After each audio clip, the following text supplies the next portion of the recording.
అడిగి వేడుకొనుచున్నాము తండ్రి. ఆమేన్. ప్రేమన దేవుని వారలారా, దేవుని మహాకృపను బట్టి, ఆయన ఉన్నతమైన ప్రేమను బట్టి పరలోకమందున్న కన్న తండ్రిని స్తుతిస్తూ క్రీస్తు పేర కృతజ్ఞతాస్తుతులు చెల్లించుచున్నాను. వేదికను అలంకరించిన దైవ జనులందరికీ, సంఘ కాపురులకును, సువార్థికులకును, కూడి వచ్చిన దేవుని పిల్లలైన మీ అందరికీ కూడా క్రీస్తు పేర శుభములు, వందనములు తెలియజేసుకుంటూ పరిశుద్ధ గ్రంథంలోనికి వెళ్ళి కొన్ని చక్కటి మాటలను ఈ రాత్రికాల వేళ మనం అందరము కలిసి ధ్యానించినట్లయితే, దేవుని మాటలు చాలా ఉన్నతమైనవి. ఎందుకు ఉన్నతమైనవి అంటే, ఒక ఉన్నతమైన లోకానికి అనగా పరలోకానికి మనల్ని నడిపించగలిగే శక్తి కలిగినవి. అక్షరాలుగా ఒక పుస్తకంలో ఇమిడి ఉన్నట్లుగా మనకు కనపడుతున్నప్పుడు ఒక చిన్న చూపు మనకు అనిపిస్తుంటది. కానీ మన జేబుల్లో ఉంటున్న డబ్బులను ఒక కాగితాలుగా మనం చూడకుండా ఎలా ఒక విలువ కలిగినవిగా చూస్తామో, పరిశుద్ధ గ్రంథాన్ని కూడా ఒక కాగితపు రూపంలో కాకుండా నన్ను పరలోకానికి తీసుకొని వెళ్ళగలిగే ఒక శక్తి కలిగినది, విలువ కలిగినదిగా చూడటం అనేది మనకు రావాలి. దేవుడు కూడా మానవ శరీరంలో మాట్లాడగలగటానికి ఒక నోరిచ్చాడు, వినగలిగడానికి మాత్రం 2 చెవులనిచ్చాడు. నోరు ఒకటి, చెవులు 2 ఎందుకు? ఇప్పుడు ఆలోచించండి. తక్కువ మాట్లాడమని, ఎక్కువ వినమని. ఇక దేవుని వాక్యం అయితే, ఈ దేవుని వాక్యం అయితే తప్పనిసరి నా పిల్లలు ఈ శక్తి కలిగిన మాటలు విని ఉన్నతమైన పరలోకానికి రావాలి అని దేవుడు కోరుకుంటున్నాడు. అందుకే పరిశుద్ధ గ్రంథంలో చెవులు కలిగిన వాడు వినుగాక అంటున్నాడు. అంటే దేవుడు తన మాటల కొరకు చెవులనిచ్చిన మనిషి వినటం లేదు. అందుకే ఈ లోకంలో మనిషి ఒక ఉన్నతమైన లోకాన్ని గురించి ఆలోచించలేకపోతున్నాడు. కాబట్టి ఈ రాత్రి అలా కాకుండా దేవుని వాక్యం పట్ల శ్రద్ధ కలిగి మన హృదయాన్ని ఆయనకు దగ్గరగా మనం తీసుకొని వెళ్ళగలిగితే, పరిశుద్ధ గ్రంథంలో రాయబడిన ఒక చక్కటి మాటను దయచేసి మీరు చూడండి. పరిశుద్ధ గ్రంథంలో రాయబడిన ఒక అద్భుతమైన మాట, ప్రియమైన దేవుని పిల్లలారా, దేవుడు ప్రవక్త ద్వారా తన పిల్లలతో మాట్లాడుతున్న ఒక చక్కటి మాటను మనం అందరము చూడగలిగితే, యెహెజ్కేలు గ్రంథములో వ్రాయబడిన ఒక చక్కటి మాట, ప్రియమైన దేవుని పిల్లలారా, యెహెజ్కేలు గ్రంథము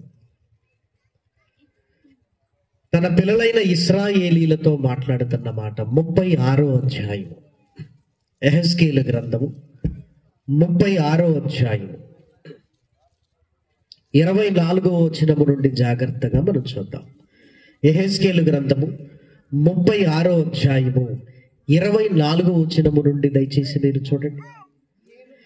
నేను అన్యజనులలో నుండి మిమ్మల్ని తోడుకొని ఆయా దేశములలో నుండి సమకూర్చి మీ స్వదేశములోనికి మిమ్మును రప్పించెదను. మీ అపవిత్రత యావత్తును పోవునట్లు నేను మీ మీద శుద్ధ జలము చల్లుదును. మీ విగ్రహముల వలన మీకు కలిగిన అపవిత్రత అంతయు తీసివేసేదను. నూతన హృదయము మీకిచ్చేదను, నూతన స్వభావము మీకు కలుగజేసెను. రాతి గుండె మీలో నుండి తీసివేసి మాంసపు గుండెను మీకిచ్చేదను. నా ఆత్మను మీ యందుంచి నా కట్టడలను అనుసరించు వారిగాను, నా విధులను గైకొను వారిగాను మిమ్మును చేసెదను. నేను మీ పితరులకిచ్చిన దేశములో మీరు నివసించెదరు. మీరు నా జనులయుందురు, నేను మీ దేవుడనై ఉందును. మీ సకలమైన అపవిత్రతను పోగొట్టి నేను మిమ్మును రక్షింతును. ప్రవక్త అయిన యెహెజ్కేలు ద్వారా ఇశ్రాయేలీలకు దేవుడు ఒక వర్తమానాన్ని పంపుతున్నాడు. ప్రవక్తలు అంటే ప్రభు యొక్క మాటలు తెలియజేసేవారు. ఇశ్రాయేలీలకి ఏమైంది? దేవుడు మాట్లాడుతున్న ఈ మాటలను చూస్తుంటే ఇశ్రాయేలీలు దేవుణ్ణి విడిచిపెట్టారు అని మనకు స్పష్టంగా అర్థమవుతుంది. ఎందుకు విడిచిపెట్టారు? ఇశ్రాయేలీలలోనికి వచ్చిన అపవిత్రత ఏంటి? దేవుడు మాటల్లో మీరు చూడగలిగితే, నూతన స్వభావాన్ని నేను కలుగజేస్తాను, మీలో రాతి గుండెను తీసివేసి మాంసపు గుండెను మీకు నేను ఇచ్చేదను అంటున్నాడు. ప్రేమన వారలారా, నిజంగా లేఖనాల లోతుల్లోనికి వెళ్ళి మనం ఆలోచించగలిగితే దేవుడు స్వభావాన్ని మారుస్తాను అంటున్నాడు. అంతేకాదు, గుండెను మారుస్తాను అంటున్నాడు. ఇశ్రాయేలీలకి ఏమైంది అని జాగ్రత్తగా ఆలోచించగలిగితే, ఒకనాడు ఐగుప్తు దేశంలో బానిసలుగా ఉన్నారు సుమారు 400 సంవత్సరాలు. ఐగుప్తు దేశాన్ని కలలో ఊహించుకున్న ఉలిక్కిపడే అన్ని కష్టాలతో కన్నీళ్లతో మోషే గారి నాయకత్వంలో 40 ఏళ్ళు నడుచుకుంటూ దేవుని మహా అద్భుతాలను అనుభవిస్తూ కానానుకు వీరు చేరుకున్నారు.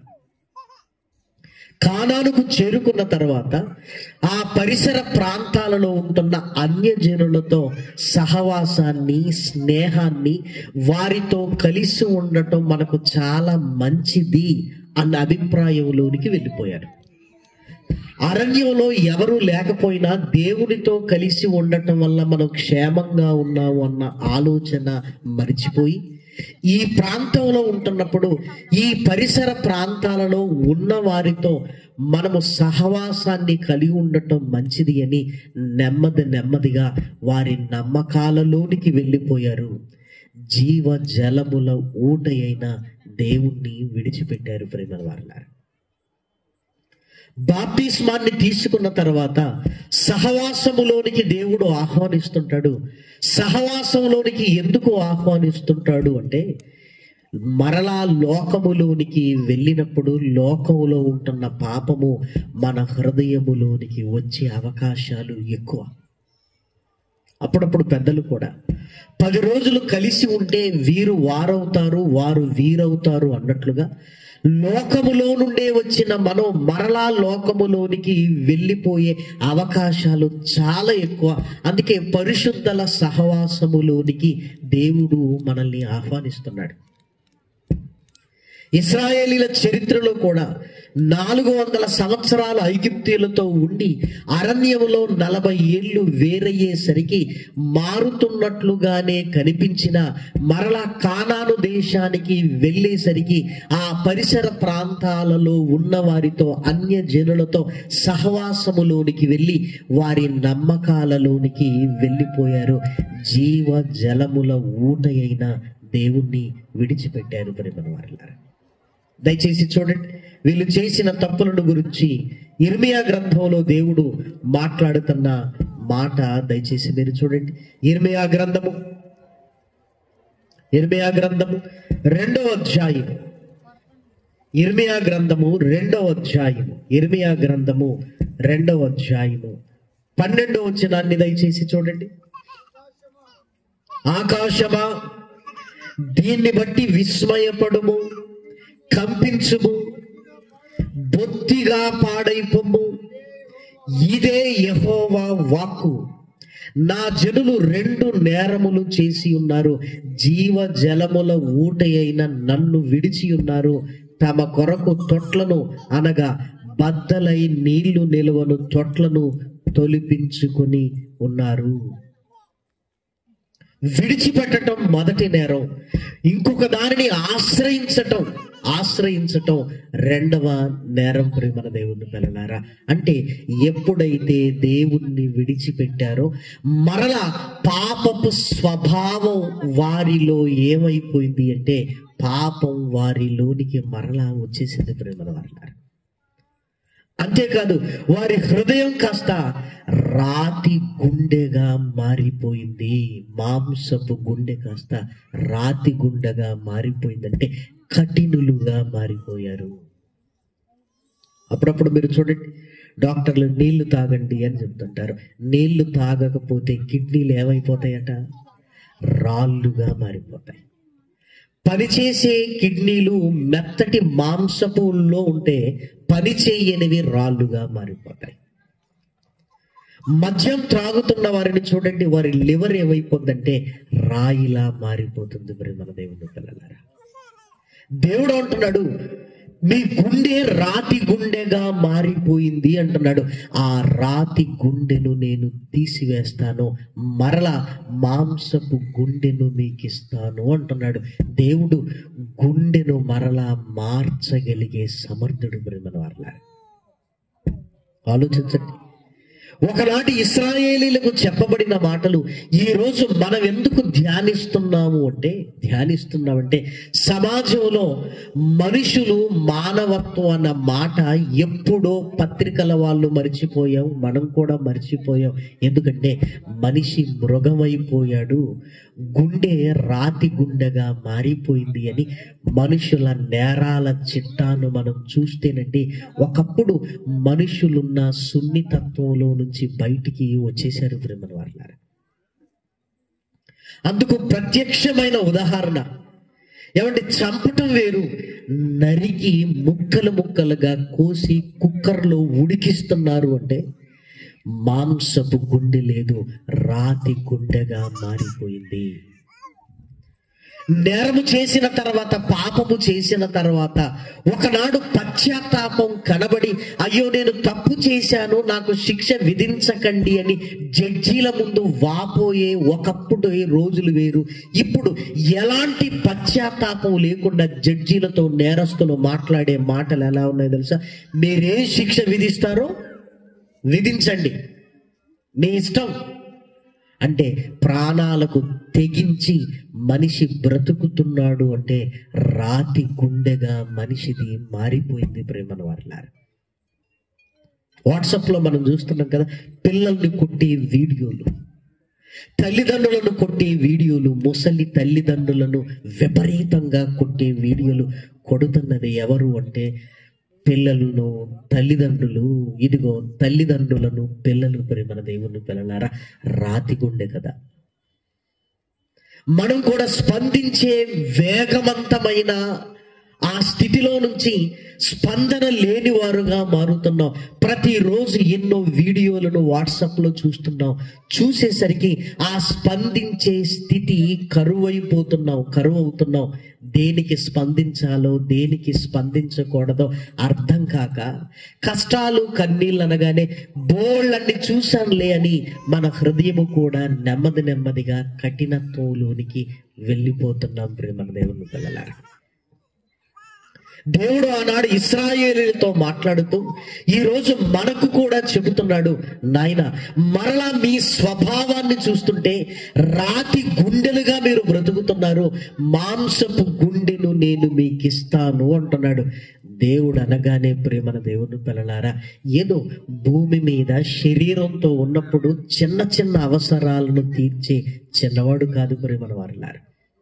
ఆయన శక్తి సామర్థ్యాలు ఈ ప్రకృతిని చూస్తుంటే మనకు అర్థమవుతుంది. ఎందుకంటే ఆయన కలిగించాడు గనక. ఆయన బాహుబలం, అంతరిక్షాన్ని గురించి ఆలోచిస్తే అంతుపట్టని అంతరిక్షం ఆయన బాహుబలాన్ని గురించి ఇప్పటికీ సాక్ష్యంగా మనం కనులెత్తితే కనబడుతుంది ప్రేమన వారులారా. మరి ఇశ్రాయేలీలకు ఎందుకు చెబుతున్నాడు అంటే, వారి జీవితంలో ఆయన చేసిన అద్భుతాలను గురించి ఆలోచించగలిగితే, దేవుడు రాతి గుండెను తీసివేసి మాంసపు గుండెను ఇవ్వగలడు అని ఎన్నో అద్భుతాలు ఇశ్రాయేలీలు వారి కళ్ళ ముందు జరిగాయి గనుక ప్రేమన దేవుని పిల్లలారా, వాటిని జ్ఞాపకం చేస్తున్నాడు. తన పిల్లల్ని మార్చుకోవడానికి ప్రయత్నం చేస్తున్నాడు ప్రేమన వారులారా. నిజంగా దేవుడు రాతి గుండెని తీసివేసి మాంసపు గుండెని ఇస్తాడు అనటానికి ఇశ్రాయేలీలకు కనెక్ట్ అయింది.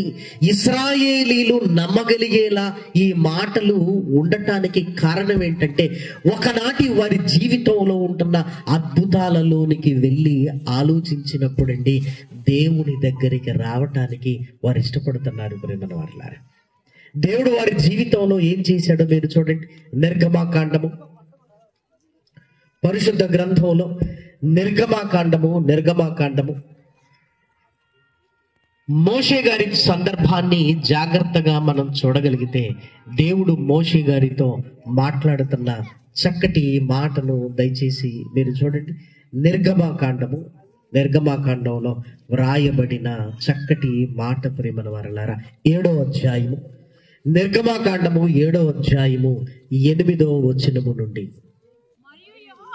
మరియు యెహోవా మోషే అహరోనులతో ఇట్లనెను, ఫరో మీ శక్తి చూపుటకై ఒక మహత్కార్యము కనపరచుడని మీతో చెప్పునప్పుడు నీవు అహరోనును చూచి నీ కర్రను పట్టుకొని ఫరో ఎదుట దాన్ని పడవేయుమను అనుము, అది సర్పమగును. దేవుడు మోషే గారిని ఫరో ఎదుటకు పంపుతూ, నువ్వు వెళ్ళగానే దేవుడు నిన్ను పంపాడని నేను నమ్మడానికి ఒక మహత్కార్యము నాకు చూపు అని నిన్ను అడుగుతాడు. ఏమండి, సూచక క్రియలు, అద్భుతాలు, మహత్కార్యములు ఫరో ఏమడుగుతాడంటే ఏదో ఒక చిన్న అద్భుతం చెయ్యని అడగడు. ఎందుకంటే ఒక మహత్కార్యము కనపరుచుడని అడుగుతాడు. అప్పుడు నువ్వేం చేయాలంటే మోషే, అహరోనును చూచి అహరోను చేతిలో ఉంటున్న కర్ర క్రింద పడవేయమని నువ్వు చెప్పాలి. అది క్రింద పడవేయగానే సర్పమగుతుంది అన్నాడు. ఈ మాట మనం చదివినప్పుడు ఫరో ఎదుట దేవుడు చేస్తున్నది ఒక మహత్కార్యము అన్నట్లుగా మనకు అనిపిస్తుందా? ఒక మహత్కార్యము అన్నట్లుగా అనిపిస్తుందా? దయచేసి మీరు ఆలోచించండి. చిన్నప్పటి నుంచి మనం వినటాన్ని బట్టేమో కర్ర క్రింద వేయగానే సర్పమగుతుంది అనేది చాలా చిన్న విషయంగా మనం ఆ రోజు అదే ఆలోచించాం, ఇప్పటికీ అదే ఆలోచిస్తుంటాం. కానీ దేవుడే చెబుతున్నాడు, ఇది ఫరో ఎదుట మీరు కనపరచవలసిన ఏ కార్యం అంటున్నాడు? మహత్కార్యము అంటే చాలా గొప్పది అంటున్నాడు. కర్ర క్రింద వేస్తే పామగొట్టం ఎలా గొప్పది అని ఈ రోజు కూడా మనం ఆలోచించగలిగితే దేవుని కార్యాలు ఎప్పటికీ గొప్పగానే ఉంటాయండి. కాలాన్ని బట్టి వాటి తీవ్రత తగ్గిపోదు, కాలాన్ని బట్టి వాటి స్థాయి మరుగున పడదు, కాలాన్ని బట్టి ఒకప్పుడు అది గొప్పదండి ఇప్పుడు కాదండి అనటానికి వీలు లేదు.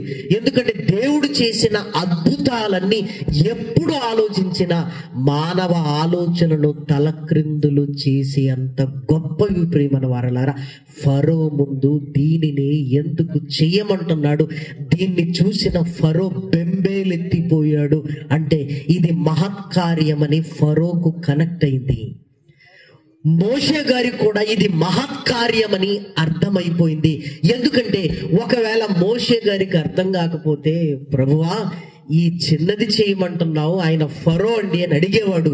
ఇదిగో మోషే గారికి కూడా అర్థమైపోయింది. ఫరోతో ఉన్న వాళ్ళందరికీ అర్థమైపోయింది ఇందులో అంత మహత్కార్యము ఏ ఉంది, ఫరో దగ్గర దీన్ని ఎందుకు చేయమంటున్నాడో. ఫరో ఐగుప్తు స్థితిగతులను మనం చూడగలిగితే అపోస్తల కార్యములో వ్రాయబడిన చక్కటి మాటను చూడండి. ఐగుప్తు దేశపు విద్యా విలువలను గురించి మనం మాట్లాడగలిగితే అపోస్తల కార్యములు 7వ అధ్యాయము 22వ వచనాన్ని దయచేసి చూడండి. అపోస్తల కార్యములు 7వ అధ్యాయము 22వ వచనం, మోషే ఐగుప్తీయుల సకల విద్యలను అభ్యసించి మాటల యందును కార్యముల యందును ప్రవీణుడై ఉండెను. మోషే ఐగుప్తీయుల సకల విద్యలను అభ్యసిస్తాడు, సకల విద్యలను అభ్యసించాడు. ప్రపంచ చరిత్రలో కూడా ఐగుప్తు నాగరికతే మొట్టమొదటి నాగరికత, శాస్త్రాలకు పుట్టి నిల్లుగా ప్రపంచ చరిత్రలో కూడా ఐగుప్తు దేశపు నాగరికతను ఒక ఉన్నతమైన నాగరికతగా ఇప్పటికీ కొనియాడుతుంటారు చరిత్రకారులు. సకల విద్యలను అంటే సకల శాస్త్రాలను, అనేక విధములైన విద్యలను మోషే గారు అభ్యసించి ఉన్నాడు గనుక దేవుడిది చెయ్యమనగానే ఇది నిజంగా మహత్కార్యము. విర్రవీగుతున్న విద్యతో సకల విద్యలు, సకల శాస్త్రాలు మాకు తెలుసు అనుకుంటున్న ఫరో క్రింద ఉంటున్న వారికి ఇది గొప్ప అద్భుతం అని మోషే గారికి కూడా అర్థమైంది. అర్థమైంది ప్రేమ వారలారా. దేవుడు చేయమంటున్నాడంటే చిన్నది చేయమనడు ఫరో ఎదుట. అది చేయగానే ఫరో బెంబేలెత్తిపోయాడంటే ఫరోకు అర్థమైంది, ఫరో దగ్గర ఉంటున్న జ్ఞానులకు అర్థమైంది, మోషే గారికి కూడా అర్థమైంది ఒక మహత్కార్యము అని. ఈరోజు మనం కూడా జాగ్రత్తగా ఆలోచించగలిగితే కర్ర క్రింద వెయ్యగానే పామైపోవటం, అసలు ఇందులో ఉంటున్న మహత్కార్యం ఏంటి అని ఒక చిన్న పదంతోనే జాగ్రత్తగా మనం ఆలోచించగలిగితే, అహరోను చేతిలో ఉంటున్న కర్ర ఎక్కడి నుంచి తీసుకోబడింది? చెట్టు నుంచి. చెట్లను గురించి అభ్యసించే శాస్త్రాన్ని ఏమంటామండి మనం? వృక్ష శాస్త్రం, బాటనీ అంటాం కదా, వృక్ష శాస్త్రం అంటాం. అదేవిధంగా ఆ కర్ర క్రింద వేయబడగానే సర్పం అయిపోయింది ప్రేమ వారలారా. సర్పాన్ని గురించి నేర్చుకునే శాస్త్రాన్ని ఏమంటాం? జంతు శాస్త్రం అంటాం, జువాలజీ అంటాం. అందులో ఏముందో ఇప్పుడు ఆలోచించండి.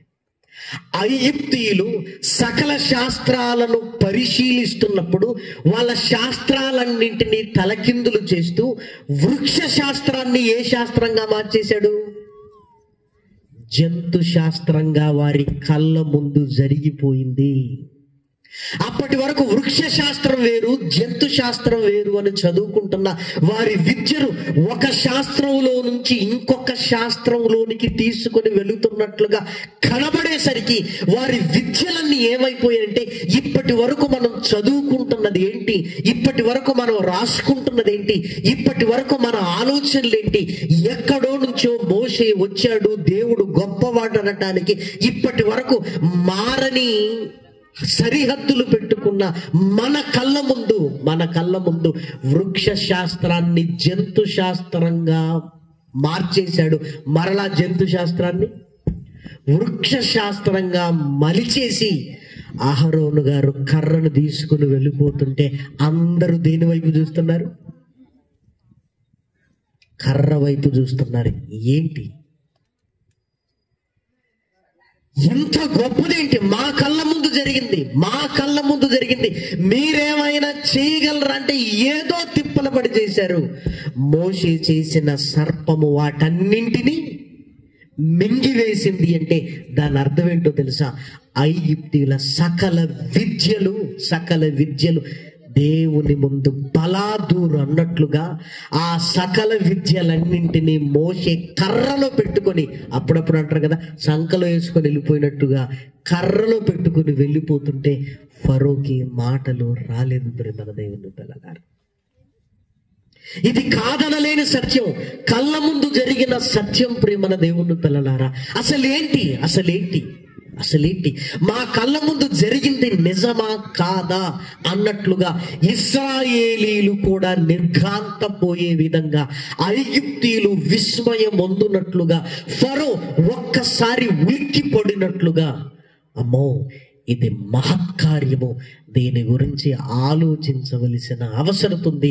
ఇదిగో మేము కష్టపడి రాసుకున్న శాస్త్రాలన్నీ ఒకదానిలో నుంచి ఒకదానిని దేవుడు తీస్తున్నాడు అంటే ఏంటి అద్భుతం అన్నాడు. ఇప్పటికీ మనం ఆలోచించిన ఈ కోణంలో అది ఎలా కనపడుతుందండి? ఏదో కర్రని కిందేస్తే పామైపోయిందని ఆ చిన్న ఆలోచన కాదు అక్కడ. ఇప్పటికీ ఎన్ని శాస్త్రాలున్నా దేవుని ముందు అవి పనికి రావు బ్రహ్మను వారినారు. మనిషి లోక జ్ఞానము వెంట వెళ్ళిపోతున్నాడు కానీ దేవుని జ్ఞానం ముందు, దేవుని భక్తి కలిగిన మాటల ముందు, దేవుని శక్తి కలిగిన మాటల ముందు లోకపు పుస్తకాలన్నీ తారుమారు కావాలి ప్రేమన వారలారా. ఎందుకంటే శాస్త్రాలకు దేవుడు అతీతుడు. ఆయన శాస్త్రానికి లోబడి చేయడు, శాస్త్రాన్నే తలకిందులు చేయగలిగిన గొప్ప దేవుడు ప్రేమన దేవుని పిల్లలారా. ఇశ్రాయేలీలకు చెబుతున్నాడు, ఇదిగో ఆ రోజు జరిగిన అద్భుతాలు మీ కళ్ళ ముందు జరిగాయి, మీకు తెలుసు కదా. ఈ రోజు కూడా నేను ఒక కార్యాన్ని చెయ్యాలనుకుంటున్నాను. అదేంటో తెలుసా? మార్చాల్సింది కర్రను పాముగా కాదు, పామును కర్రగా కాదు. ఇదిగో మీ రాతి గుండెను తీసివేసి నేనేం చేస్తాను? మాంసపు గుండెగా నేను మారుస్తాను అంటున్నాడు ప్రేమ వారలారా. ఇప్పుడు దీన్ని ఆలోచించండి మీరు. చిన్నగా కనపడుతున్న ఈ మాటల వెనకాల శాస్త్రానికి అందని ఒక భయంకరమైన, శాస్త్రానికి అందని ఒక మహత్కార్యం ఉంది. ఏంటి? రాతి గుండెను తీసివేసి మాంసపు గుండెనివ్వటమా? రాయి ఏంటి, మాంసం ఏంటి? ఈ రెండింటికి ఏమైనా సంబంధం ఉందా? లేదు. కానీ ఆయన అంటున్నాడు, ఇదిగో రాతి గుండెను మాంసపు గుండెగా చేసి స్వభావాన్ని నేను మారుస్తాను. నూతన స్వభావాన్ని నేను మీకు అనుగ్రహిస్తాను. అంటే ఏమండి, ఇప్పటి వరకు ప్రపంచంలో మనిషి క్యారెక్టర్ మార్చే ఆపరేషన్ ఏమైనా జరిగిందండి? మనిషి యొక్క క్యారెక్టర్ మార్చే ఆపరేషన్స్ ఏమైనా ఉన్నాయా? కిడ్నీల మార్పిడి ఉంది, కళ్ళ మార్పిడి ఉంది, ఇదిగో గుండె మార్పిడి ఉంది. కానీ ఇక్కడ దేవుడు చేస్తానంటున్న ఆపరేషన్ ఏంటంటే, రే నీ పాపపు స్వభావాన్ని తొలగించే ఆపరేషన్. నీలో ఉంటున్న పాపాన్ని తొలగించే ఆపరేషన్ చేస్తాను. రాతి గుండెను తీసివేసి నేను మాంసపు గుండెనిస్తాను అంటున్నాడు ప్రేమను వారలారా. దయచేసి మీరు ఆలోచించండి. ఈరోజు శాస్త్రం ఎంతో ఎత్తులో ఉందని మనం అనుకుంటున్నాం, కానీ మనిషి స్వభావాన్ని మార్చే ఆపరేషన్ ఏమైనా ఉందా? నిన్న మధ్యాహ్నపు కాలం వేళ 10:30-11 గంటలకు ఒక కాల్ వచ్చింది కర్నూలు ప్రాంతం నుంచి. సార్ పేరు వేద నాయకం గారు. సార్, పర్సనల్గా నేను మాట్లాడాలనుకుంటాను, నాకు ఒక 5 minutes టైం ఇవ్వండి అంటే, చెప్పండి అనగానే ఉండబట్టుకోలేక కాసేపు ఏడుస్తూ చాలా దుఃఖంతో మాట్లాడుతున్నాడు. ఏమంటే, నా కొడుకు గురించి నాకు తీరని వేదన అయిపోయిందండి. నాకేం చెయ్యాలో అర్థం కావట్లేదు. వాడి వల్ల ఇంట్లో నిద్ర లేదు, మనశ్శాంతి లేదు. అయ్యో ఏమైంది అంటే, అర్థం చేసుకోండి సార్, చెడు వ్యసనాలకు బానిసైపోయాడు. ఒక తండ్రి కొడుకు గురించి చెప్పుకునేటప్పుడు ఆ వేదన కొడుకు వింటే బాగుండేమో అనిపించింది ప్రేమ వారలారా. ఎందుకో తల్లిదండ్రుల ప్రేమ పిల్లలకు అర్థం కాదు. ఎందుకో తెలుసా? వాడి లేనప్పుడు తల్లిదండ్రులు ఇద్దరు వారి భవిష్యత్తును గురించి ఎన్ని కలలు కంటున్నారు, ఎంతగా మాట్లాడుకుంటున్నారు అన్న సంగతి పిల్లలకు తెలియదు ప్రేమల వారలారా. ఎవరి కాలంలోనికి రాగానే స్నేహితులు, చదువులు, ఉన్న ఊరు వదిలిపెట్టడాలు, లోకంలో ఉంటున్న ఫ్యాషన్స్, స్నేహితుల ద్వారా దురలవాట్లకు ఈరోజు బానిసలుగా మారిపోయి చివరికి కుటుంబాన్ని హింసించే హింసకులుగా, హానికారులుగా మారిపోతున్నారు. ఆయన ఏమంటున్నాడు తెలుసా? వాడు మారితే బాగుండండి, వాడు మారాలి.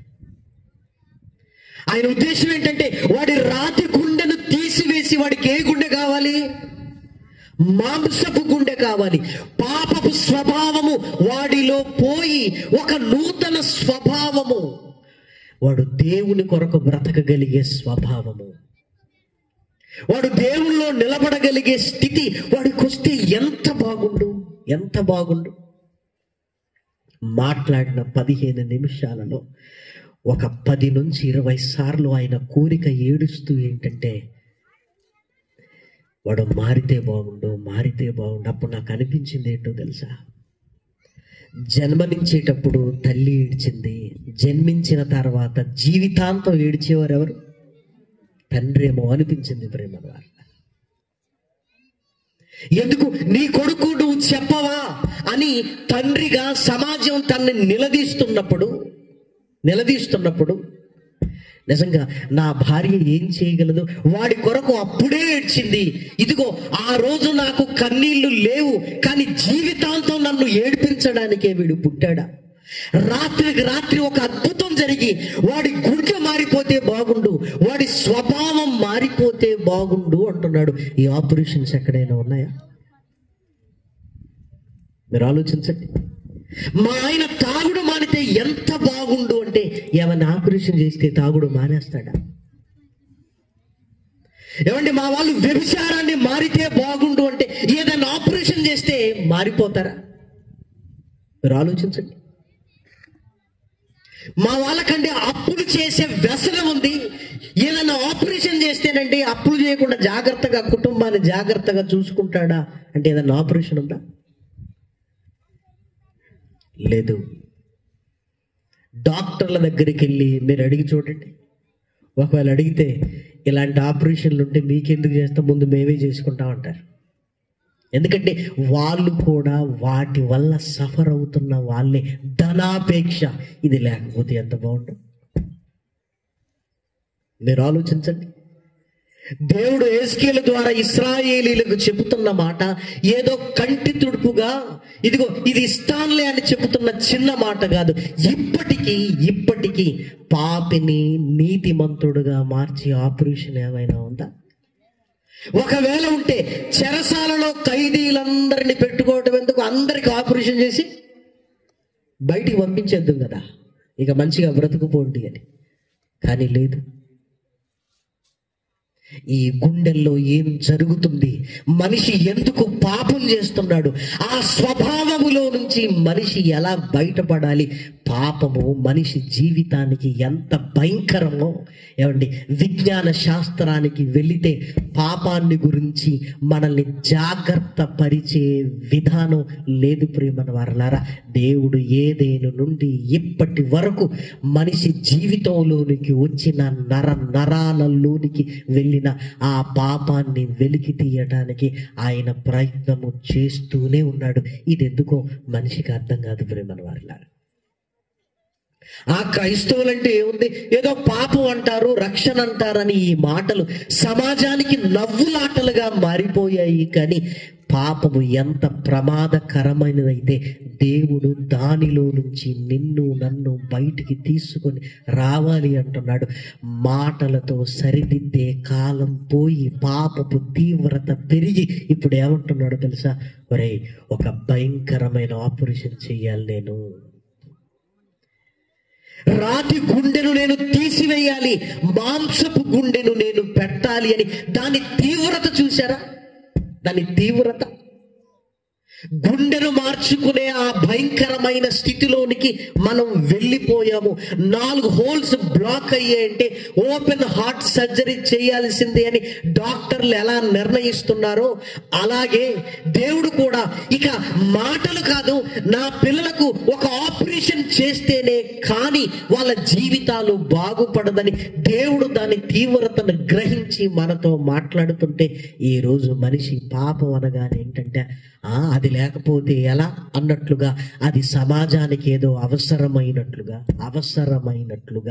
మనిషి మాట్లాడుతున్న మాటలు చూస్తుంటే నాశనానికి వెళ్ళిపోయేవారు ఇలానే మాట్లాడతారేమో అని పెద్దల సామెతలను జ్ఞాపకం చేసుకోవాల్సిందే ప్రియమైన వారలారా. ఆలోచించండి. ఏమంటే మనిషి తన జీవితంలోనండి మాంసాహారం తిన్నప్పుడండి, పళ్ళ సందులో మాంసం ఇరుక్కున్నప్పుడు ఓ వారం రోజులు ఆగిన తర్వాత తీసుకుందాం అనుకుంటాడా? ఇలా చెయ్యి గడుగుతుండగానే ఈ నాలుక దాని పనిలో అది ఉంటుంది. ఆ పళ్ళ దగ్గరికి వెళ్ళి దాన్ని లాగుతుంటుంది. ఉంచరాదు, ఓ 2 days ఉంచు, నష్టమే ఉంది. కానీ ఆ పని పూర్తయ్యేంత వరకు మనం స్థిమితంగా ఉండం. కుదరలేదనుకోండి, పెన్నేసి తీసుకురా అంటాం, టూత్పిక్ తీసుకురా అంటాం. ఇంకా కుదరలేదనుకోండి, చిన్నపాటి డాక్టర్లకు అద్దం తీసుకురా అంటాం. ఎందుకు? ఇప్పుడు నోరంతా వెళ్ళబెట్టి ఎక్కడుంది అని దాన్ని ప్లాన్ చేసి తీస్తుంటాం. అంత బాధ నీకెందుకు? ఎందుకు? చూసారా, కంట్లో నలుసు పడింది అనుకోండి, ఏ పని పెట్టుకోకముందు ఆ నలుసును తీసుకునే పనిలోనే ఉంటాం. ఊదమంటాం, నీళ్ళల్లో కడుక్కుంటాం, సరిగా చూడలేము, ఆ ఇబ్బందితో కాసేపు కళ్ళు మూసుకుంటాం. ఆ నలుసు పోయేంత వరకు పంటి మధ్యలో ఇరుక్కున్న మాంసం ఎంత, కంటిలో పడిన నలుసు ఎంత, చాలా చిన్నది. కంటిలో పడిన నలుసును తీసుకునేంత వరకు స్థిమితంగా ఉండలేము. పంటి మధ్యలో ఇరుక్కున్న మాంసాన్ని తీసేంత వరకు ఇరుక్కోలేము. అవి లోపల ఉంటే ఏమవుతుంది అని మనం అనుకోం. మన దేవుని పిల్లలారా, చిన్న చిన్న వాటిని ఇదిగో ఈ శరీరములో నుంచి తీసివేయాలి అన్న ఆలోచన ఉన్నప్పుడు, ఏమండి, జీవితంలో ఉన్న పాపం ఏదో నలుసుగా ఉందా? జీవితంలో ఉంటున్న పాపం ఏదో పళ్ళ మధ్య ఇరుక్కున్న మాంసంలా ఉందా? లేదే. మనిషి జీవితమే పాపం మధ్యలో మారిపోయింది. మరి అందులో నుంచి బయటికి రావాలన్న ఆలోచన ఎందుకు రాదు? అది కూడా శరీరంలో ఉంది కదా. అది శరీరంలో ఉండి జీవితాన్ని బరువెక్కించుకుంటూ గుండెను రాతిగా మార్చి ఏ స్పందన లేకుండా కళ్ళ ముందున్న రాయి ఎలాంటిదో మనం కూడా అలాంటి వారుగా మారిపోతున్నాం అని ఏమైనా గ్రహించగలుగుతున్నారా? ఎందుకండి, పాపం దగ్గరికి రాగానే మానవ మెదడు పని చేయకుండా ఇదిగో ఈ పాపములో నుంచి బయటికి రావాలన్న ఆలోచన మనిషికి రావటం లేదు. ఎదగాలి అని ఉన్నతమైన చదువులు అని ఎన్నో ఆలోచిస్తున్నావు. మరి పాపములో ఉండి నీ జీవితం ఇదిగో నీతిగా ఎదగాలి అన్న ఆలోచన కలగటం లేదా? మీరు ఆలోచించండి. దాన్ని భరించడానికి ఇష్టపడుతున్నావు, దాన్ని నీ హృదయంలో ఉండటానికి ఇష్టపడుతున్నావు. దానివల్ల నాకు ప్రమాదం ఏమీ లేదులే అనుకుంటున్నావు. నీ జీవితాన్ని, నీ కుటుంబాన్ని, ఈ సమాజాన్ని నాశనం చేసేది ఇదిగో మనిషి బాంబు కట్టుకొని సమాజంలో పేల్చినట్టుగా నీ జీవితంలో ఉన్న పాపమే మనిషి కట్టుకున్న బాంబు కంటే భయంకరమైందిగా అది నీ కుటుంబంలో పేలడానికి, సమాజంలో పేలడానికి, సమాజాన్ని పాడు చేయటానికి నిన్నే ఒక పాపపు బాంబుగా దుష్టుడు మారుస్తున్నాడు అని నీకు అర్థమవుతుందా? అప్పుడప్పుడు మనమే అంటుంటాం కదా, బాంబు కట్టుకొని ఇదిగో ప్రజల మధ్య పేలుతున్నప్పుడు వాడికి కుటుంబం లేదా, సమాజం మీద ప్రేమ లేదా అంటున్నప్పుడు, దానికంటే భయంకరమైన పాపాన్ని నీ హృదయంలో పెట్టుకున్నావు. మరి నీకు కుటుంబం లేదా, నీ జీవితం ఉందా, నీకు ప్రేమ లేదా, ఈ సమాజం బాగుపడాలన్న ఆశ నీకు లేదా? అందుకే దేవుడి రాత్రి మనతో మాట్లాడుతున్నాడు. ఒరే, చేతులు దాటిపోయావురా, నా మాటలతో లొంగే స్థితిలోనికి వెళ్ళిపోయావు. ఖచ్చితంగా ఏం చేయాలంటే రాతి గుండెను తీసివేసి మాంసపు గుండెను నేనిస్తాను. గుండె అని మాట్లాడుతున్నాడు. దేని గురించి మాట్లాడుతున్నాడో లేఖనాలలోనికి వెళ్ళి మనం చూడగలిగితే, అపోస్తలుల కార్యములు దయచేసి మీరు చూడండి, 28వ అధ్యాయం. అపోస్తలుల కార్యములు 28వ అధ్యాయం. అపోస్తలుల కార్యములు 28వ అధ్యాయము 26వ వచనాన్ని దయచేసి చూడండి. మీరు వినుట మట్టుకు విందురు గాని గ్రహింపరు, చూచుట మట్టుకు చూతురు గాని కానరని ఈ ప్రజల యొద్దకు వెళ్ళి చెప్పుము. ఈ ప్రజలు కన్నులారా చూచి, చెవులారా విని, మనసారా గ్రహించి నా వైపు తిరిగి నా వలన స్వస్థత పొందకుండునట్లు వారి హృదయము క్రొవ్వియున్నది. వారు చెవులతో మందముగా విని కనులు మూసుకొందురు. ఒక గుండె ఆపరేషన్ చెయ్యాలి అంటే బ్లాక్స్ 4 ఉన్నవండి చెయ్యాలి అన్నట్లుగా ఏమంటే మనిషిలో ఏంటో తెలుసా, బ్లాక్స్ ఏర్పడ్డాయి. మొదటి, చూచుట మట్టుకు చూతురు కాని వారు గ్రహించరు. చూస్తారు కానీ వారు గ్రహింపరు. అంటే ఒక బ్లాక్ ఏర్పడింది. వినుట మట్టుకు వింటారు కానీ గ్రహింపులోనికి రారు. స్వస్థత పొందకుండునట్లు ఇదిగో వారి హృదయము కొవ్వి ఉన్నది. అందుకే మీరు బాగా ఆలోచించండి.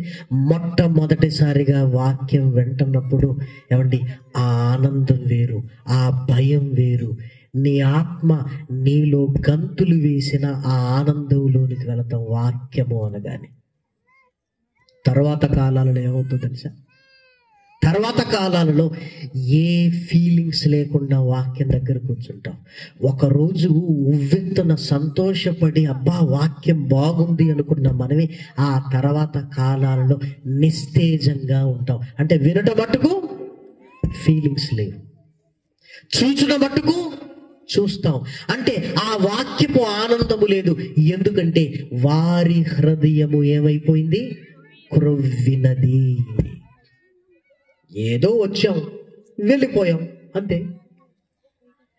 ఎన్ని మాటలు వినలేదు, ఎన్నిసార్లు వినలేదు, ఎంతమంది చెబితే వినలేదు. ఇది అలా కాదు, ఇలా చెబితే ఇంకెంత బాగుండేది. స్పందించవలసిన మనం స్పందించకుండా ఎలా మారిపోతామంటే ఇదిగో ఏ ఫీలింగ్స్ లేని వారుగా మారిపోతాం. అంటే రాతి గుండెగా మారిపోతాం. ప్రేమ దేవుని పిల్లలారా, దేవుడు పరలోకము నుంచి వాక్యాన్ని భూమి మీదకి తీసుకుని వచ్చి శక్తి కలిగిన వాక్యాన్ని తన పిల్లల దగ్గరికి తీసుకుని వస్తే దుష్టుడు ఏం చేశాడో తెలుసా, పరలోక సంబంధమైన వాక్యాన్ని భూమి మీదకి తీసుకుని వెళ్ళి నీ పిల్లల హృదయాలలోనికి పెట్టాలనుకుంటున్నావా, వాళ్ళని ఎలా కూర్చోబెడతానో చూడు అన్నట్లుగా రాతి గుండెను చేసి దేవుని వాక్యం ముందు కూర్చోబెడుతున్నాడు. ఏమంటే కరోనా వచ్చి వెళ్ళిపోయిన తర్వాత ఏమనిపిస్తుందో తెలుసా, కరోనా వచ్చి వెళ్ళిపోయిన తర్వాత దేవుని వాక్యం ముందు మనిషి మాస్క్ వేసుకొని కూర్చున్నట్టుగానే కనపడుతున్నాడు. బ్రహ్మవారులారా, ఈ మాస్క్ ఇప్పుడు దేనికి, కరోనా ముక్కుకు నోటికి కవర్ చేసింది. ఇప్పుడు దుష్టుడు వేసుకున్న మాస్క్ ఏంటంటే కళ్ళకు చెవులకి కవర్ చేశారండి. కళ్ళకు చెవులకి అంటే అర్థం ఏంటి, నువ్వు చూడకూడదు, నువ్వు అర్థం చేసుకోకూడదు, నువ్వు వినకూడదు, దాని గురించి ఆలోచించకూడదు. అందుకే మీరు చూడండి, ఇంటికి వెళ్ళగానే ఏం వాక్యం చెప్పారు ఈరోజు అంటే మళ్ళీ ఆలోచనలో పడేస్తామండి మనం. ఏదో చెప్పాడు కదా అంటే అప్పటికి ఏమైపోయిందనమాట, దుష్టుడు విత్తబడిన వాక్యాన్ని ఎత్తుకొని పోయాడు.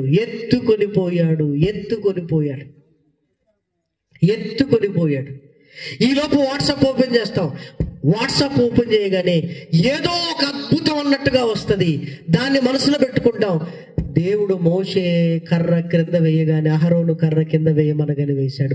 దాన్ని చిన్నదిగా చూసేటట్లుగా లోకంలో వింతలు విడ్డూరాలు మన కళ్ళ ముందు కనపడేసరికి ఇవి గొప్పవన్న తలంపులలోనికి వెళ్ళి దేవుని కార్యాలను పట్టించుకోని వారుగా మారిపోతాం. ప్రేమన దేవుని పిల్లలారా, డాక్టర్లు నోరు కట్టుకోమంటారు.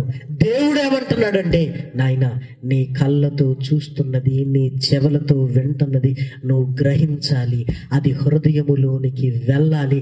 అది హృదయములోనికి వెళ్ళినప్పుడు నీ తలంపులు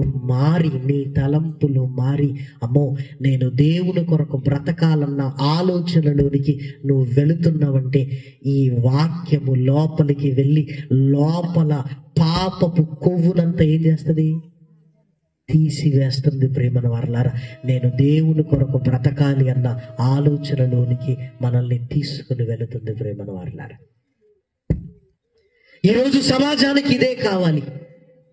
ఆపరేషన్ జరగాలి. రాతి గుండెను తీసివేసి మాంసపు గుండెను దేవుడు ఇస్తాను అంటున్నాడు. అంటే గుండె కదిలితే తప్ప ఈరోజు మనిషికి మారు మనసు రావటం లేదు ప్రియమైన వారలారా. హృదయాలు కదిలింపబడితేనే తప్ప నేను మారాలి, నా కుటుంబం దేవునిలో ఉండాలి, నేను పరలోకానికి వెళ్ళాలి అని దేవుని మాటలకు కనెక్ట్ కాలేడు ప్రియమైన దేవుని పిల్లలారా. లోకంలో మీరు చూడండి, బ్లాక్స్ ఉన్నవని చెప్పగానే డాక్టర్ ఓపెన్ హార్ట్ సర్జరీ చెయ్యాలి అంటే ఎలా చేస్తారంటే, ఏముందండి, మీకు మత్తు మందించేసి ఇదిగో ఈ ఛాతి భాగాన్ని కోసి అవసరమైతే గుండెను బయటికి తీసి ఆపరేషన్ చెయ్యాలి, లేకపోతే మీరు బ్రతకరు అని డాక్టర్ చెప్పగానే ఇంటికి వచ్చి ఆపరేషన్కి సిద్ధపడిపోతామండి. మనం బోళ్ళంతమంది ఆపరేషన్స్ చేసుకున్నారు. ఎందుకంటే ఒకప్పుడు కష్టంగా ఉండేటివి, ఇప్పుడు సులువైపోయింది. బోళ్ళంతమంది చేసుకున్నారు. ఆ చేసుకునే ముందు ఏం చేస్తారంటే సంతకం పెట్టండి అంటాడు. ఎందుకు సంతకం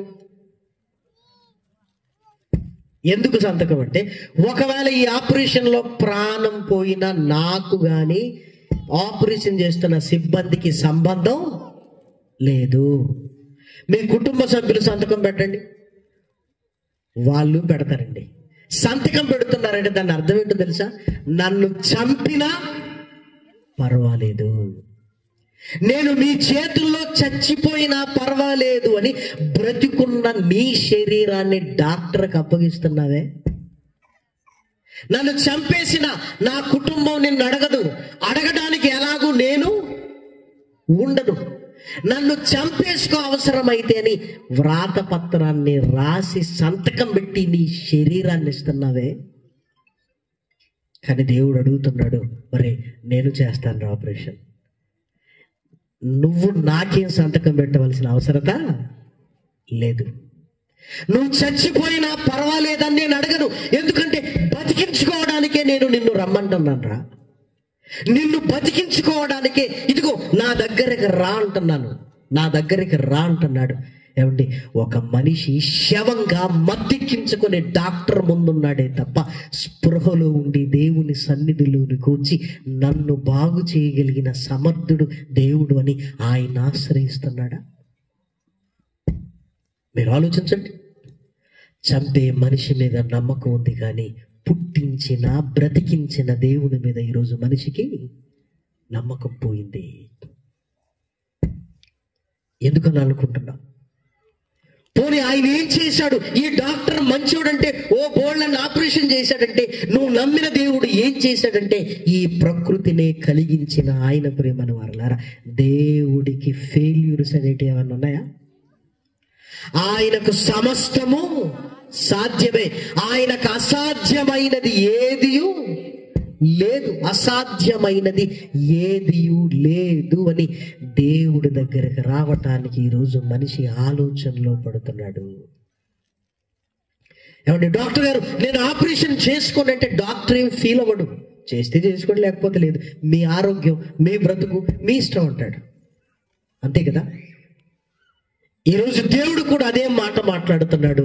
ఇదిగో సకల శాస్త్రాలను తలకిందులు చేసిన నేను ఇదిగో నిన్ను బ్రతికించాలి అని ఆ రాతి గుండెను నేను తీసివేస్తాను, మాంసపు గుండెను నేను పెడతాను అంటున్నాడు. ప్రియమైన దేవుని పిల్లలారా, ఎంతమందివి దేవా, నిన్ను నమ్మకపోతే ఎవరిని నమ్మగలవని ఇదిగో దేవుని వైపు చూడగలుగుతున్నాం మనం?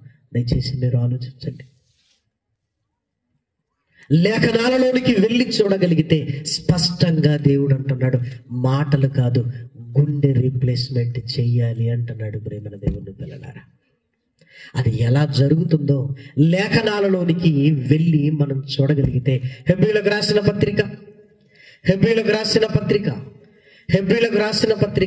4వ అధ్యాయము 12వ వచనాన్ని దయచేసి మీరు చూడండి.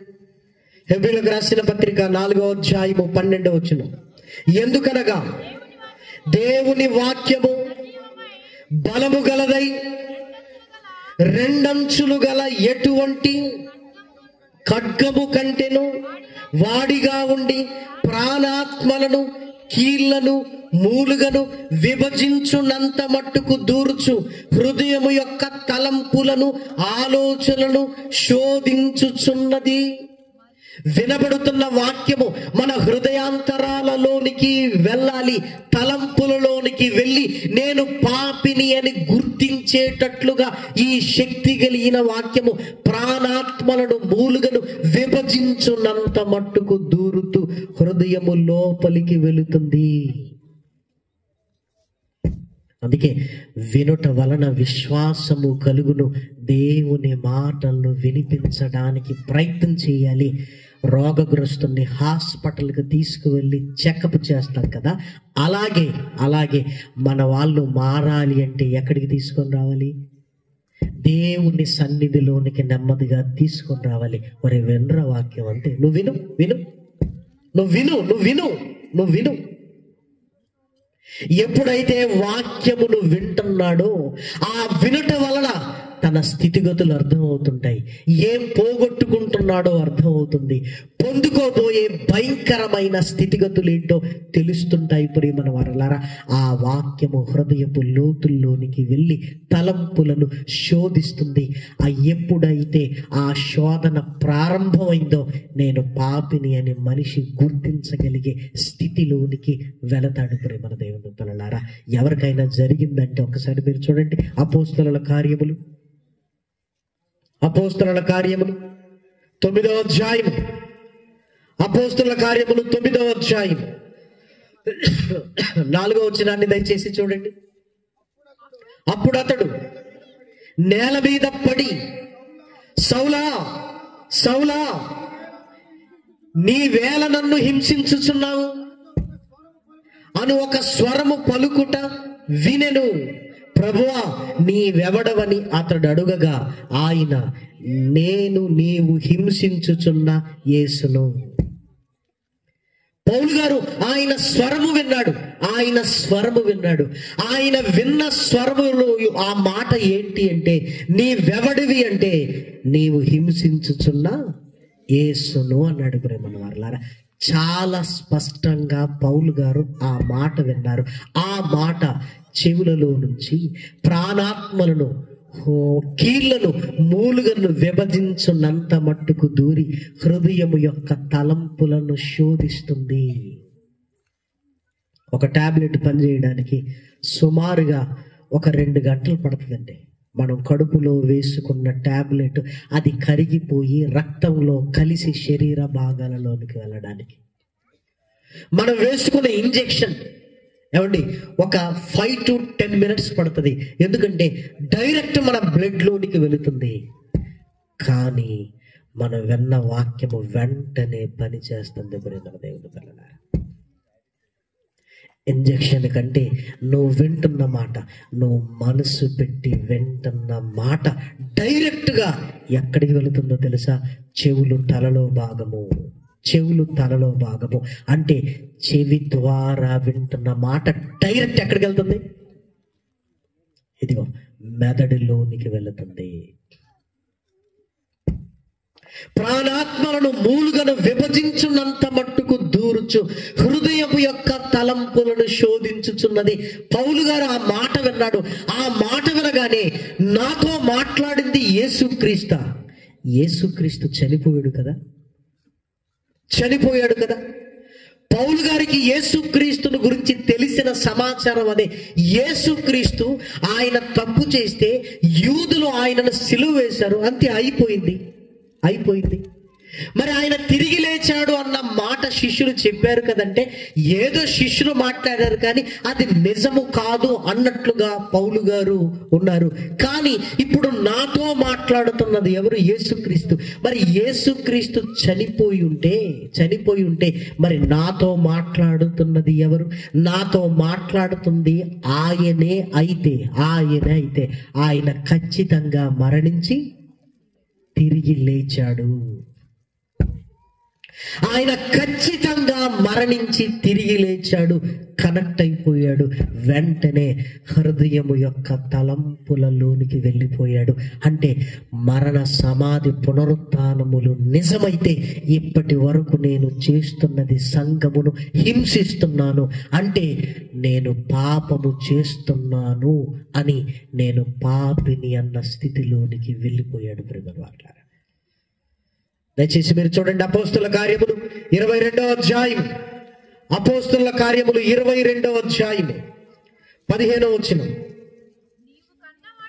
నీవు కన్న వాటిని గూర్చియు విన్న వాటిని గూర్చియు సకల మనుషుల ఎదుట ఆయనకు సాక్షివయ్యుందువు గనుక నీవు తడువు చేయుట ఎందుకు?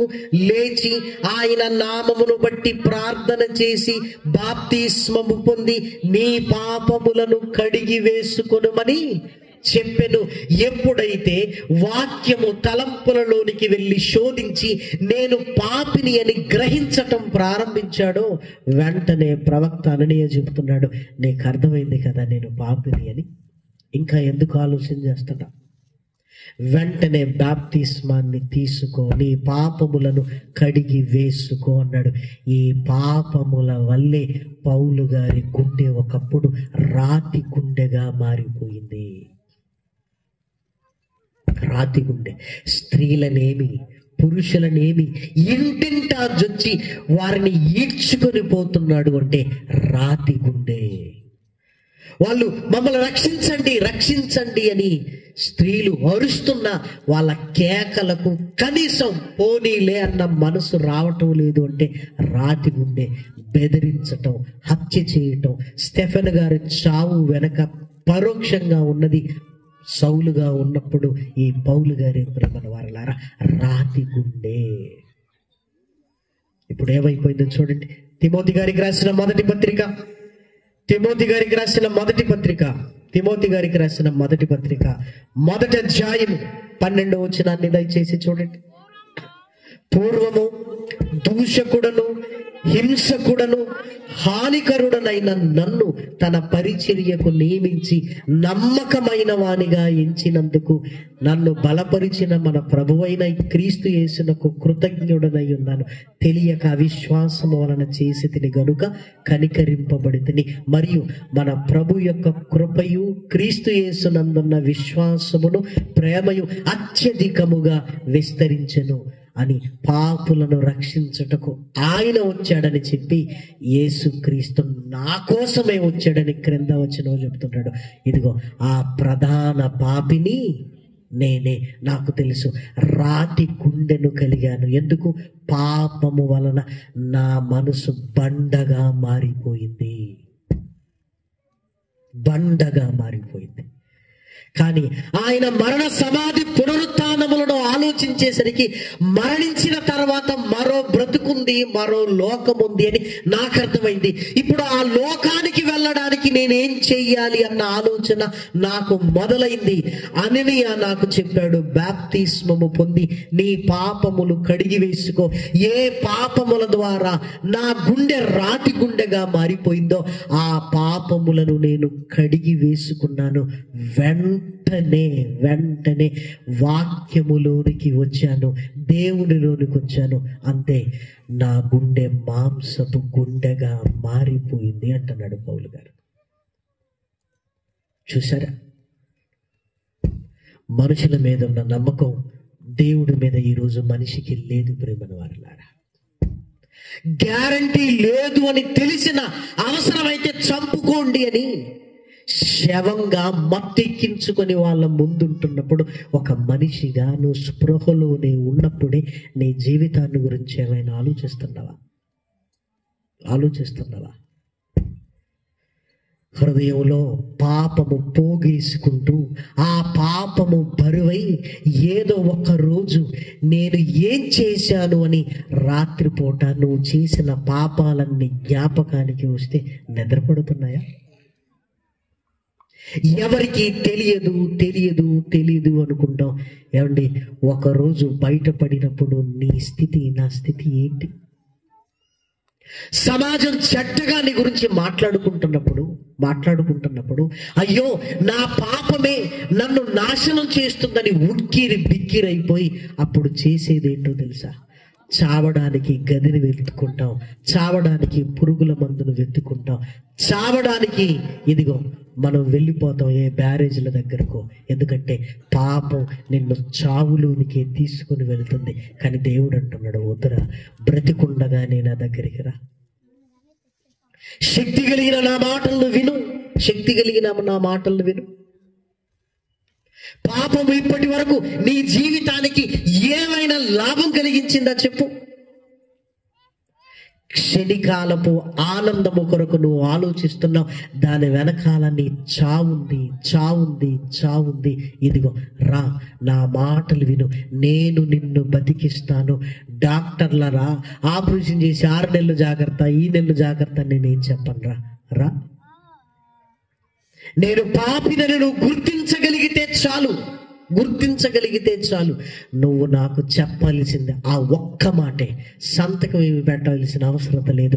నేను పాపినని నువ్వు గుర్తించగలిగితే చాలు. రాతి గుండెను తీసివేసి మాంసపు గుండెలోనికి నిన్ను తీసుకుని వెళతాను. నీ పాపములన్నీ బాప్తిస్మం ద్వారా కడిగి వేస్తాను. ఎప్పుడైతే ఆ పాపములన్నీ పోయాయో ప్రియమైన దేవుని పిల్లలారా, నీకు తెలియదు, చాలా భారం మీ హృదయంలో నుంచి పోయినట్లుగా అర్థమవుతుంది ప్రియమైన వారులారా. ఏమంటే పాపం ఉందని ఎలా చెప్పగలమంటే, మీరు చాలాసార్లు గమనించండి. ఏమండి, చాలాసార్లు ఎన్ని టెస్టులు చేసినా నార్మల్గా వస్తుంది, కానీ ఏం జరుగుతుందో మాత్రం తెలియదు. ఎందుకంటే టెస్టుల్లో పాపం అనేది కనబడదు గనుక ప్రేమను వారులారా, కనబడదు. కానీ దేవుడు అంటున్నాడు, వద్దు, వచ్చేయి, ఈ రాత్రి నా దగ్గరికి వచ్చేయి. కర్రను పాముగా చేశాను, శాస్త్రాలను తలకిందులు చేసిన మహత్కార్యము. ఈరోజు నాకు కర్ర వద్దు, నువ్వు కావాలి. ఈరోజు నాకు కర్ర వద్దు. ఈ సమాజానికి ఒక మహత్కార్యాన్ని నేను చూపించాలనుకుంటున్నాను. అదేంటో తెలుసా? నీ జీవితాన్ని గొప్పగా నువ్వు ఉంటున్న ప్రాంతంలో నిన్ను నిలబెట్టాలని నేను ఆలోచిస్తున్నాను. నువ్వు రాతి గుండె కలిగిన వాడవని అందరికీ తెలుసు. నీకు మాంసపు గుండెనిచ్చి, ఇదిగో నా కుమారుడుగా నిన్ను నిలబెడతాను, ఇదిగో నాకు మహిమ రావటానికి నువ్వు రా అంటున్నాడు. అంటే ఆ రోజు అహరోను చేతి కర్రే ఫరోకు భయాగ్ని గొలిపేదైతే, ఈరోజు సమాజానికి నిన్ను చూపిస్తాను అంటున్నాడు ప్రేమన వారులారా. దయచేసి ఆలోచించండి. మనం కూడా 2 నేరములు, అసలు దేవుడే లేడంటూ ఇష్టానుసారంగా బ్రతుకుతూ నేరం చేస్తున్నాం. కొన్నిసార్లు దేవుడు ఉన్నాడని నమ్ముతున్నా రక్షణలోనికి రాకుండా ఇంకా పాపములోనే మన జీవితాలను పెట్టుకుంటూ ఏమండి నాశనానికి మనం వెళ్ళిపోతున్నాం. ప్రేమల దేవుని పిల్లలారా, వద్దు. ఈ రాత్రి ఆయన చేతుల్లో నువ్వు ఉండాలి. ఆయన మాంసపు గుండెను మనకివ్వాలి. ఇదిగో మరలా దేవుని కొరకు నీ ఉంటున్న ప్రాంతంలో నువ్వు నిలబడగలిగితే ఏంటి? సమాజం ఆల్రెడీ మనల్ని చూసి వీడు మారడు, వీడి జీవితం ఇంతే, వీడు బతికింతే అని మనకు సర్టిఫికెట్ ఇచ్చేశారు. కానీ ఒక్కసారి నువ్వు మారిపోయి వాళ్ళ కళ్ళ ముందు నిలబడగలిగితే వారి ఆలోచనలన్నీ ఏం కావాలి? తలకిందులైపోవాలి. ఇదిగో దుష్టుడు ఆలోచనలన్నీ తలకిందులు. వీడా మారింది. ఆ రోజు ఫరోకు ఆశ్చర్యం కలిగితే, ఈ రోజు ఇప్పటి వరకు పాపములో మన జీవితాన్ని నాశనం చేస్తున్న దుష్టుడికి ఆశ్చర్యము కలగాలి. ప్రేమన దేవుని పిల్లలారా, సమాజంలో ఇదిగో పాపిని మార్చగలిగే సిస్టమ్, ఆ పద్ధతి దేవుని వాక్యమునకు తప్ప ఏమీ లేదు. బాప్తిస్మమే ఆపరేషన్.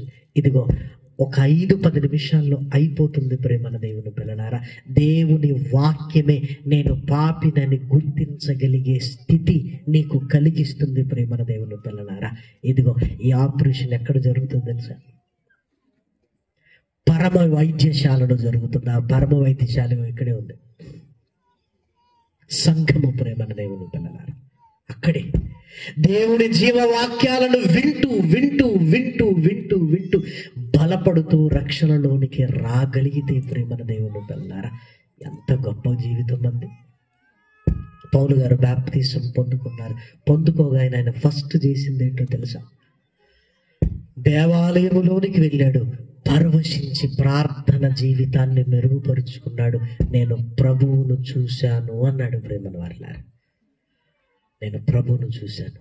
ప్రభువా, ఎంత మంచి జీవితాన్ని నాకు అనుగ్రహించావు, ఈ రక్షణ నాకెలా వచ్చిందో నాకు తెలుసు అన్నాడు. ఎలా? ఇదిగో నీ శిలువ బలియాగము ద్వారా నాకు వచ్చింది. కష్టాన్ని నువ్వు తీసుకొని ఇదిగో సులువైన దాన్ని నాకు ఇచ్చావా? డాక్టర్ 1 గంటలో ఆపరేషన్ చేసి వెళ్ళిపోతాడు. ఇబ్బందులు పడేది ఎవరు? మనమే. కానీ యేసుక్రీస్తు నీ కష్టాన్ని ఆయన తీసుకుని సులువుగా మన స్వభావాన్ని మార్చడానికి ఆయన కష్టాన్ని తీసుకుంటున్నాడు. యేసుక్రీస్తు అద్భుతాలు చేసేటప్పుడు మాత్రం కష్టపడలేదు. ప్రేమ వారలారా, మాట చేత అద్భుతం చేశాడు. ఉమ్మి వేసి బురద చేసి కళ్ళకు రాసి అద్భుతాలు చేశాడు. ఆయన వస్త్రపు చెంగులు ముట్టుకుంటే అద్భుతం జరిగిపోయింది. కానీ రక్షణ, ఇదే పౌలు గారు ఆ యేసుక్రీస్తును సిలువలో చూసిన తర్వాత నేను తీసుకున్న బాప్తిస్మము ఆయన మరణ సమాధి పునరుత్థానముల సాదృశ్యమా అని ఆలోచించాడు. అందులో ఏముందో తెలుసా? ఆయన వస్త్రములు లాగి వేస్తే ఈ రక్షణ వచ్చింది. ఆయన ఉమ్ము వేస్తే అద్భుతం జరిగితే ఆయన ముఖం మీద ఉమ్మి వేసుకుంటే ఈ రక్షణ వచ్చింది. అంతే కాదు ప్రేమల వారలారా, ఇదిగో ఆయన మాట్లాడితే అద్భుతాలు జరిగితే, ఆయన మౌనంగా ఉంటే ఏమొచ్చింది? రక్షణ వచ్చింది. ప్రేమల వారలారా, ఆ రక్షణ నిర్లక్ష్యం చేయకు, ఆ రక్షణను నిర్లక్ష్యము చేయకు. ప్రేమల దేవుని పిల్లలారా, సమాజంలో ఉండండి. ఈ పాపం పోగలిగితే ప్రేమల వారలారా హాస్పిటల్లో కట్టవలసిన అవసరం లేదు. సమాజంలో ఈ పాపము లేకుంటే పోలీస్ స్టేషన్ల అవసరత లేదు. మేధావులు చెప్తుంటారు, అందరూ బాగుంటే పోలీస్ స్టేషన్లు ఎందుకు? అందరూ బాగుంటే ఆరోగ్యంగా ఉంటే వైద్యం ఎందుకు? మీరు ఆలోచించండి. మరి అందరూ బాగుండాలంటే ఇవన్నింటిని చేయగలిగే స్థితి దేవుని వాక్యమునకుంది. అంటే ఒక మందిరం ఉండాలి. ఆ మందిరములో వాక్యము ప్రకటింపబడుతున్నప్పుడు వాక్యము నీ స్వభావాన్ని మార్చగలిగే శక్తి కలిగినది. ప్రేమన దేవుని పిల్లలారా, ఇదిగో ఈ 66 పుస్తకాలలో ఉంది. దీని ముందుకు నువ్వు రాగలవా?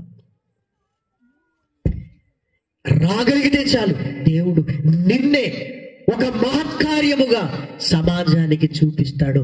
అందులో అనుమానం ఏమీ లేదు. ఏమంటే స్టేజ్ మీద చాలా మంది సేవకులు కూర్చున్నారు కదా, ఒక్కొక్కరి జీవితాన్ని ఆలోచించగలిగితే ఒక్కొక్కరు ఒక మహా అద్భుతం. అందులో అనుమానం ఏమీ లేదు. ఎందుకంటే దేవుడు నిలబెట్టుకున్న స్థితి. ప్రేమన దేవుని పిల్లలారా, ఒక్కొక్కరు వారు రక్షణ పొందిన ఆ సందర్భాలు, పాత జీవితాలను మాట్లాడుకుంటే అసలు ఇలాంటి వాళ్ళు మారతారన్న వాళ్ళు ఎంతో మంది మారిపోయి ఈరోజు సమాజానికి ఇదిగో ఔరా అనిపించేటట్లుగా వీళ్ళు మారిపోయారా అని ఇదిగో అనేకులు సాక్షులుగా ఉన్నారు. ఇదిగో నీ వంతు వచ్చింది. ఈరోజు కర్ర వద్దు, ఆయనకు నువ్వు కావాలి. ఇదిగో ఈ ఆపరేషన్లోనికి రా, ఒక్కసారి రా. రాతి గుండెను తీసివేసి మాంసపు గుండె నీకు రాగానే పౌలు గారిలా ఏమైపోతుందో తెలుసా? ఆ కఠినత్వం పోయి మృదుత్వంలోనికి మనం వెళతాం. స్పందించగలిగే స్థితిలోనికి మనం వెళతాం. ఉన్నంత కాలము దేవుడి కొరకు మనం బ్రతుకుతాం.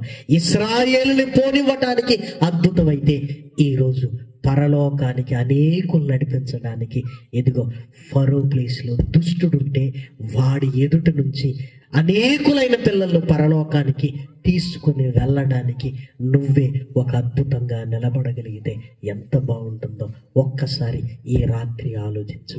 పాపముతో నీ గుండె బరువెక్కుతుంది, ఆ బరువు దించుకో. మనుషులు మాయమైపోతున్నారు. కాలచక్రం గిరుడు తిరుగుతుంది. ఆగని ప్రమాదాలు, కొత్త రోగాలు. ఏమంటే జీవితానికి స్థిరత్వం లేదు అని వింటున్న మరణ వార్తలు మనకు ప్రతిసారి జ్ఞాపకం చేస్తున్నాయి. నీ రక్షణ విలువను, ఈ పాపపు బ్రతుకులను ఇంకా ఎందుకు దూరంగా ఉండి మనలో మనం కుమిలిపోతూ చచ్చిపోతే నేనేమైపోతాను అని ఆ భయాన్ని మనం ఎందుకు కలిగి ఉండాలి? ఒక్కసారి ఈ రాత్రి ఆలోచించండి. ఆయన సిద్ధముగా ఉన్నాడు. ఇదిగో మాంసపు గుండెను నేనిస్తాను అంటున్నాడు. దేవుని వాక్యం వాక్యము ద్వారా నువ్వు పాపివని గుర్తించగలిగితే యేసుక్రీస్తు మరణ సమాధి పునరుత్థానములైన సాదృశ్యమైన బాప్తిస్మములోనికి రాగలిగితే చాలు, ఈ ఆపరేషన్ పూర్తవుతుంది. నీకు తెలియదు, నీ స్వభావమే మారిపోతుంది ప్రియమైన దేవుని పిల్లలారా. కాబట్టి అట్టి గొప్ప కార్యాలు ఈ మందిరము ద్వారా ఈ పరిసర ప్రాంతాలలో జరిగి ప్రియమైన వారలారా, దేవుని వెలుగు ఈ ప్రాంతములో ప్రకాశించాలి అని నా హృదయపూర్వకంగా కోరుకుంటూ ఈ మాటలు నేను ముగిస్తున్నాను. ప్రార్థన చేసుకుందాం. మహాకృపయు కనికరము కలిగిన మా కన్న తండ్రి, ఘనమైన ఉన్నతమైన నీ నామమునకు స్తుతులు స్తోత్రములు చెల్లిస్తున్నాను. విలువైన నీ మాటలను నాయన నీ పిల్లలు విన్నారు. మందిరం యొక్క ఉద్దేశము కూడా అదే నాయన. నీ కుమారుడైన యేసుక్రీస్తు వచ్చింది పాపులను రక్షించడానికే నాయన. ఇదిగో సంఘపు రూపంలో ఆయన శిరస్సై సంఘ పిల్లలే నాయన అవయవాలుగా మరలా యేసుక్రీస్తు నాయన ఇక్కడ ఉన్నట్లు నాయన తండ్రి అనేకులను నాయన పాపములోనికి నుంచి బయటికి తీసుకుని వచ్చి వారికి, వారి కుటుంబానికి, సమాజానికి యోగ్యులుగా నిలబెట్టగలిగే భాగ్యాన్ని అనుగ్రహించండి. మందిర నిర్మాణం వెనుక నాయన నీ దాసుడికి మీరు తోడుగా ఉన్నారు తండ్రి. ఆశ్చర్యకరమైన సహాయాన్ని అనుగ్రహిస్తూ బలపరిచి మీరు ముందుకు తీసుకుని వెళ్తున్నారు. బలపరచండి. ఇంకనూ నాయన నిర్మాణం పూర్తిగా వించబడిన ఆయన చక్కటి సేవని ప్రాంతములు జరుగునట్లుగా నాయన బలపరచండి. అనేక ప్రాంతాలలో ఉన్నతమైన నీ సేవను జరిగిస్తున్నా నీ సేవకులందరినీ నాయన పేరు పేరు వరుసన జ్ఞాపకం చేసుకోండి తండ్రి. ఈ అంత్య దినాలలో నాయన నీ పిల్లలందరినీ నాయన బహుబలముగా వాడుకునండి. వారి కుటుంబాలను నాయన, వారి పిల్లలను, పరిచర్యను కలిగిన సమస్తమును దీవించండి. ప్రయాణాలలోను, వాక్య పరిచర్యలోను, ప్రణాళికలలోను మీరు తోడుగా ఉండండి. దూర ప్రాంతము నుంచి నీ వాక్యమును ప్రేమించి వచ్చిన నీ పిల్లలను నాయన జ్ఞాపకం చేసుకోండి. శక్తి కలిగిన నీ మాటలు నాయన హృదయంలో భద్రపరుచుకొని వెళుతుండగా నాయన దుష్టుడు విత్తబడిన వాక్యాన్ని ఎత్తుకొని పోనీయకుండా నాయన హృదయాలలో నాయన ఫలభరితము చేయమని మిమ్మల్ని కోరుకుంటున్నాం. ఈ ప్రాంతంలో ఉంటున్న నీ పిల్లలను కూడా నాయన వారిని, వారి కుటుంబాలను జ్ఞాపకం చేసుకుని వారి రెక్కల కష్టానికి నీ ఆశీర్వాదాన్ని నాయన అనుగ్రహించండి. ప్రేమానురాగాలు కలిగిన ఆయన నీ వైపు చూస్తూ నూతన బలమును పొందుకునే ఆశను నాయన నీ పిల్లల హృదయాలలో కలిగించమని మిమ్మల్ని కోరుకుంటున్నాను. మమ్మల్ని శత్రులుగా భావిస్తున్న వారిని దీవించండి. మమ్మల్ని నిందిస్తున్న వారిని చల్లగా, వారిని, వారి కుటుంబాలను కాచి కాపాడమని మిమ్మల్ని ప్రాధేయపడుతున్నాం తండ్రి. చిన్న జీవితంలో నాయన తండ్రి నిన్ను ప్రేమిస్తున్నాయన, సహోదరులను నాయన ప్రేమించిన ఆయన ప్రేమతో బ్రతకగలిగే భాగ్యాన్ని నాయన నీ ఆత్మ వలన మా అందరికీ అనుగ్రహించమని మిమ్మల్ని బ్రతిమలాడుతూ ప్రాధేయపడుతూ ఘనత, మహిమ, ప్రభావం నాయన నీకే ఆరోపిస్తూ హృదయపూర్వకంగా కృతజ్ఞతాస్తుతులు చెల్లిస్తూ వాతావరణాన్ని బట్టి నాయన ఎంతగానో మిమ్మల్ని గనపరుస్తూ క్రీస్తు నామం నీ ప్రార్థన అడిగి వేడుకొంచున్నాము తండ్రి. ఆమేన్. అందరికీ వందనాలండి.